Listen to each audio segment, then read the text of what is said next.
Hello, what's up mga tanga? Nandito na naman tayo sa part 3. Actually part 2 pa lang dapat, pero tinamad na ako sa isa.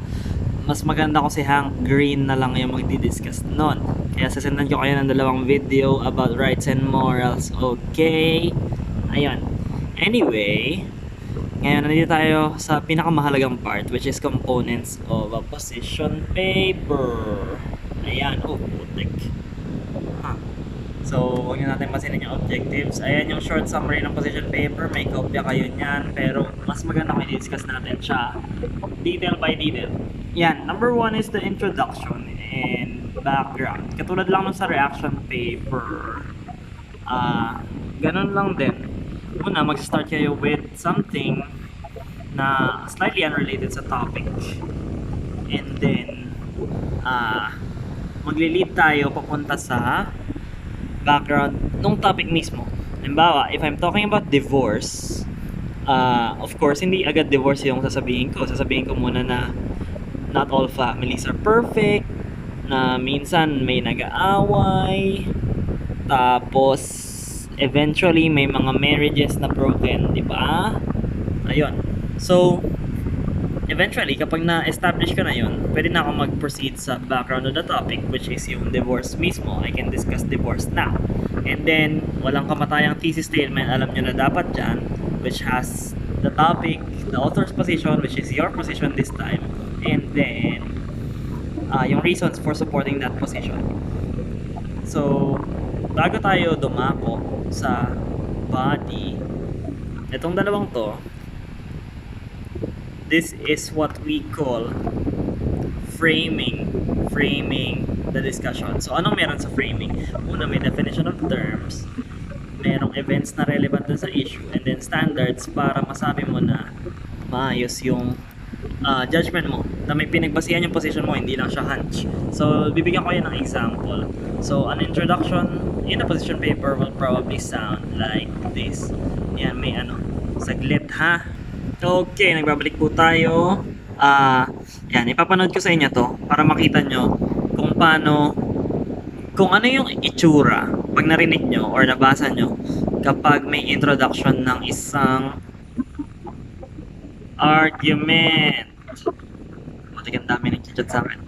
Anyway, ayan. Pakinggan nyo mabuti.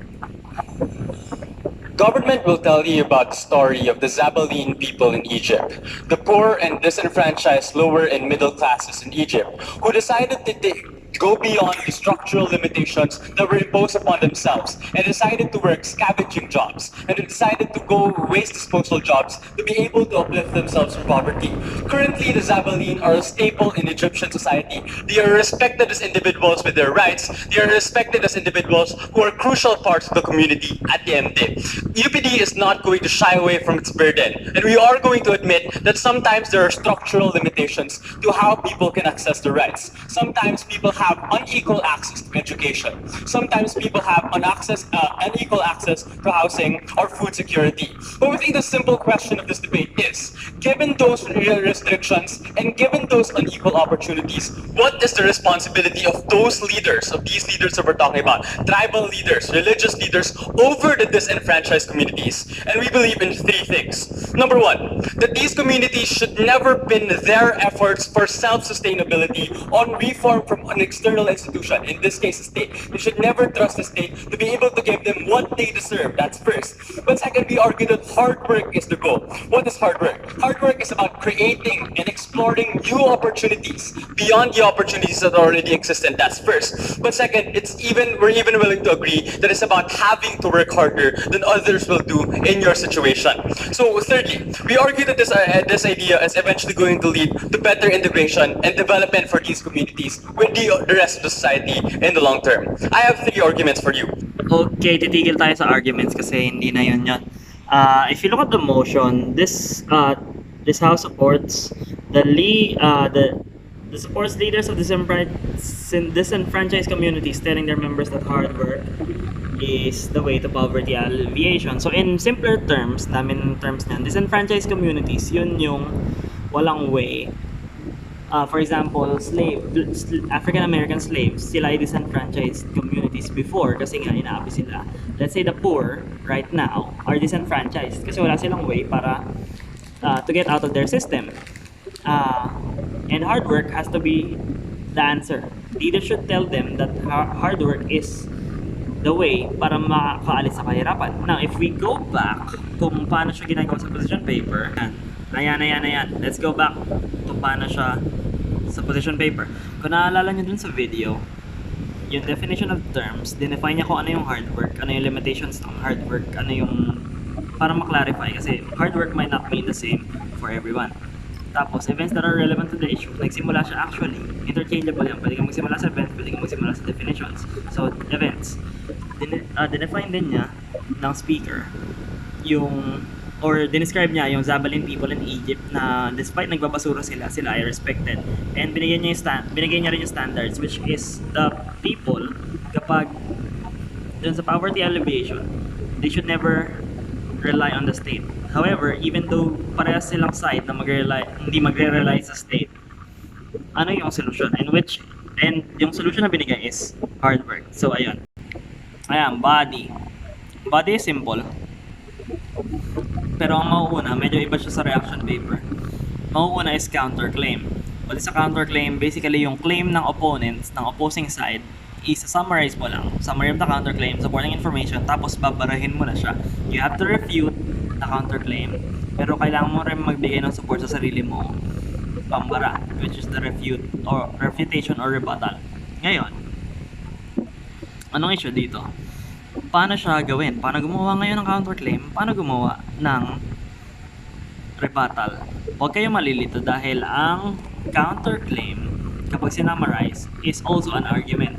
And your rebuttal is also an argument, which means kung ano yung structure ng argument, it has the same, at least 3 by the way, dapat para maging convincing siya, it has the same structure. It has an idea, it has an analysis, it has an evidence, which is yung diniscuss natin kanina dun sa isang video.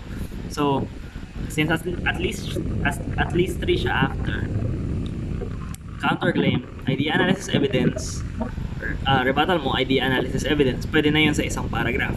Ngayon, yung arguments, tsaka ka na mag-build. Kasi halimbawa sa construction, bago ka makapag-build, kailangan mo muna sirain kung ano yung nag-get in the way.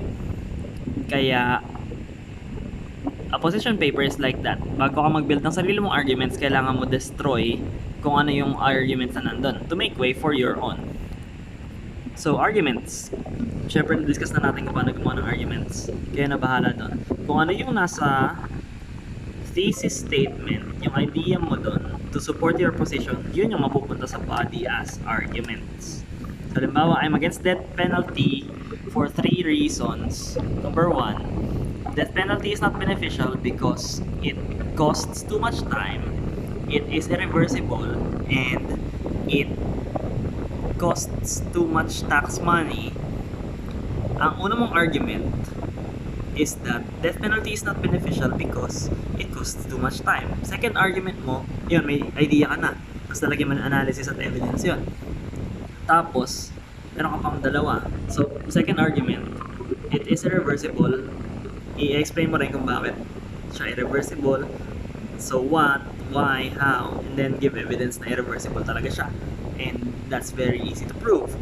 And third, it costs too much tax money. Pwede nyo sabihin yon as an idea, support it with analysis and with evidence. So, ayun, meron ka ng 3 argument.